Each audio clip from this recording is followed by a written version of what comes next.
पूज्य जी महाराज कहते हैं कि हे शौनकादित्यों,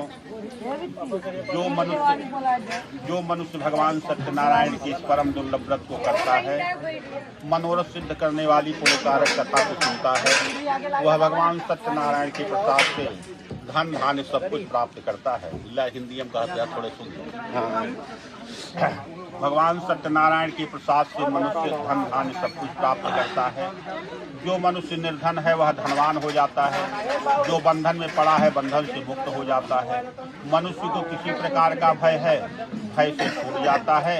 यह सत्य है, इसमें कोई संदेह नहीं। भगवान सत्यनारायण के प्रसाद से मनुष्य इस लोक में इच्छानुसार पर भोगकर अंतकाल में वैकुंठ को जाकर स्वर्ग सुख की प्राप्ति करता है।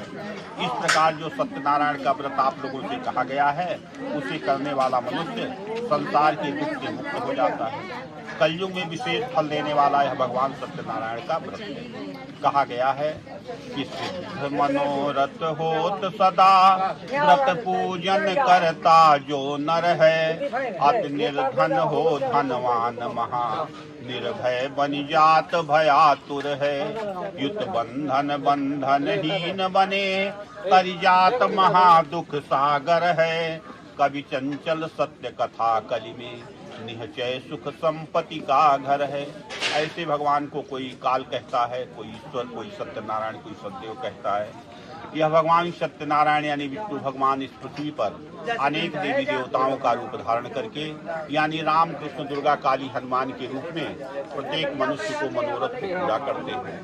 सूत जी महाराज कहते हैं कि हे मुनि सत्तम, जो इस कथा को सुनता है, जो पढ़ता है, वह भगवान सत्यनारायण की कृपा से अपने समस्त पापों से मुक्त हो जाता है। अब जिन लोगों ने पिछले जन्म में भगवान सत्यनारायण स्वामी का पूजन किया था, उनके दूसरे जन्म का हाल यह है। सबसे पहले कथा सुनने वाला दूसरे अध्याय में सदानंद नाम का ब्राह्मण, दूसरे जन्म में यानी द्वापर में सुदामा नाम का ब्राह्मण होता है।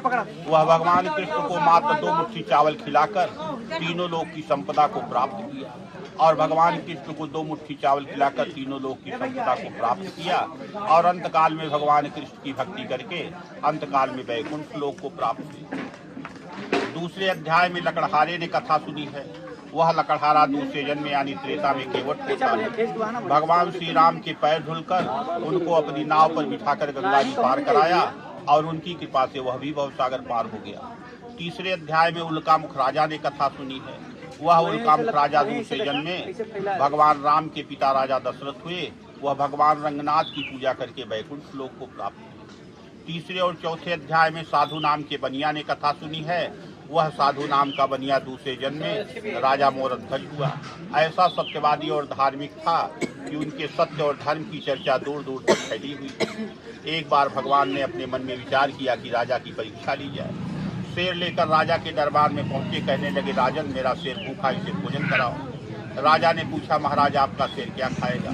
तो भगवान ने उत्तर दिया कि हे राजन, यह आपके इकलौते पुत्र के दाहिने अंग का मांस खाएगा, लेकिन शर्त है कि आप और रानी आगे से गिरे, लड़के के किसी अंग से आंसू न बहे। राजा ने कहा, ठीक है महाराज, मैं ऐसा करने के लिए तैयार हूँ। तुरंत पत्नी को, रानी को बुलाया, बालक को बुलाया, आरा मंगवाया।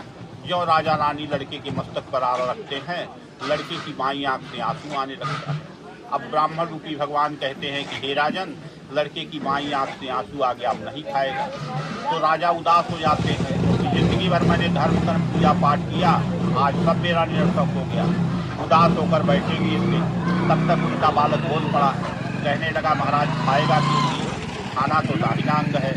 बाएं अंग को तो इस बात का दुख है, उसको अछूत मानकर ये किनारे कर दिया जाता है, जबकि यह भगवान का बनाया शरीर है, इस पे दाहिना और बायां क्या। उस बालक की बात सुनकर भगवान प्रसन्न हुए।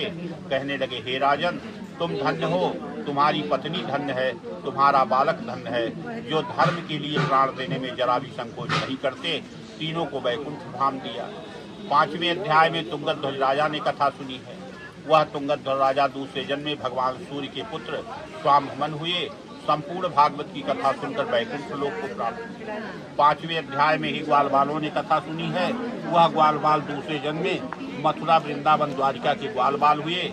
भगवान के साथ में लीला करते, दही माखन चोरी करते, गौएं चराते और राक्षसों का वध करते हुए अंत काल में भगवान के परम धाम वैकुंठ लोक को पधारे। वंदे वेदांत कर्पूर चामिकर कंटकम रामानुजाय माया चूड़ामणिहर्षितम। इस शेष स्कंद पुराणे अंदे रेवा खंडे सत्यनारायण कथायाम पंचमोऽध्यायः।